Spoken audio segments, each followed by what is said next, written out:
डालडा फेंकेला सखी हो रह जाऊ के दहिया जब ठेकेला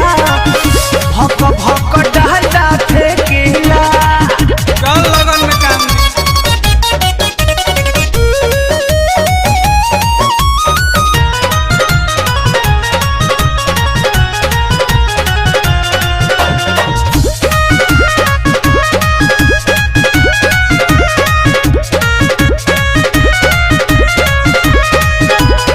सारी सड़क जला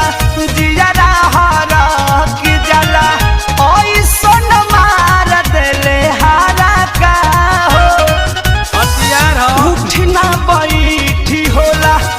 देह पूरा हीट होला रह जाऊ लगाई देले चारा खा हो चुप ना रोए के सारी सड़क जला जियरा हरक जला ओइसन मार देले हारा का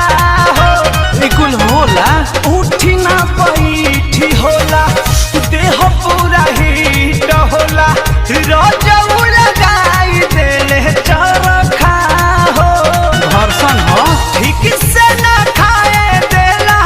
बहरी न जाए देला दुबारी छेकेला आय है दुबारी छेकेला काहो? सखी रे सहिया जी के दहिया जब ठेकेला भक भक डालडा फेंकेला सखी रे रह जाऊ के दहिया जब ठेकेला भक भक डालडा फेंकेला। ई कौन मशीन हरे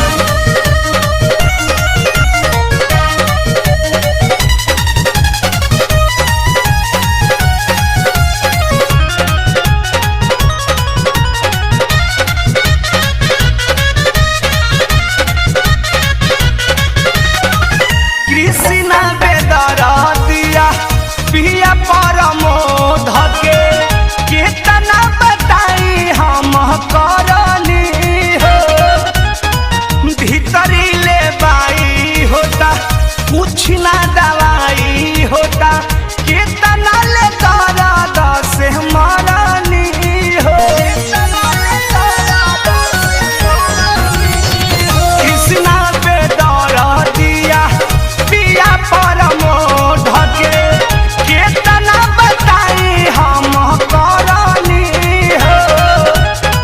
भीतरी ले बाई होता कुछ ना दवाई होता कितना ले दर्द से मरनी हो नेग लिकारी अपुआ शंकर हो धन बुझियन करे अस भिसियार देखेला हानु। चंदन भिसियार देखेला सखी रे सहिया जी के दहिया जब ठेकेला हानु। भक भक डालडा फेंकेला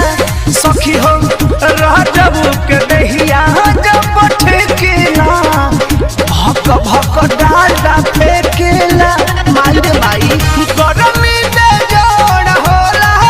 देह कमजोर होला अखिया से कहला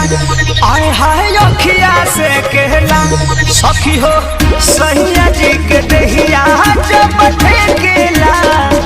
भक भक डालडा फेंकेला सखी हो रह जाऊ